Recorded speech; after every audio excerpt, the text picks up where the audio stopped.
Okay, well, I cleaned up my dad and Lynn's truck.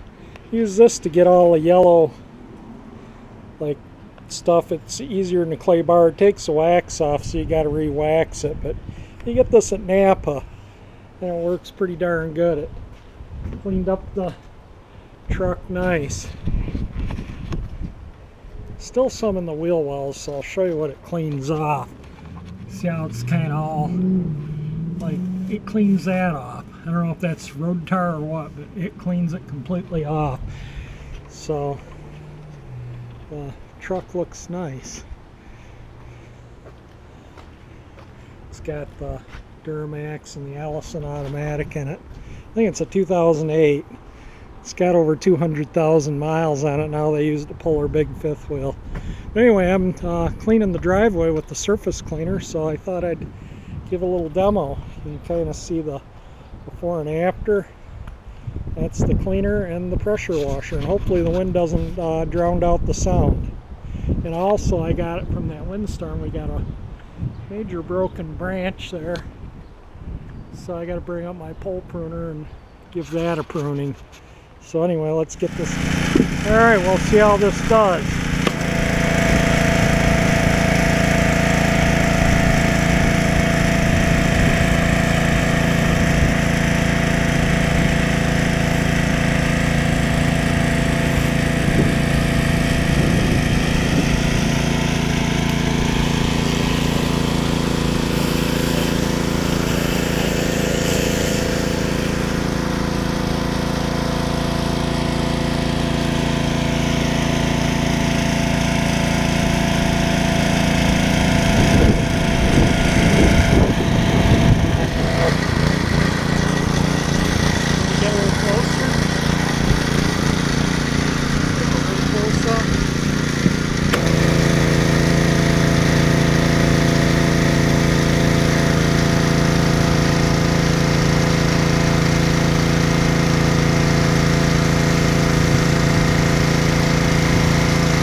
Then just rinse it down with the white tip.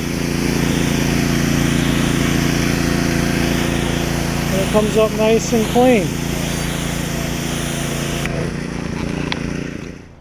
There, you got the driveway all pressure washed. It looks really good. It's about, this concrete's about 3 cars long, 2 cars wide, and it took me maybe 40 minutes tops to do it all. A pretty quick, easy way of doing it, and take hours with just the wand and the spray tip. The surface cleaner makes all the difference in the world. So I guess we're going to hit the patio next. This is the pressure washer. It's 3,000 psi, 2.5 gallons per minute. So that's what I was running the surface cleaner with. Could probably do work with 2,500 psi, but much less than that, then they don't really work that well.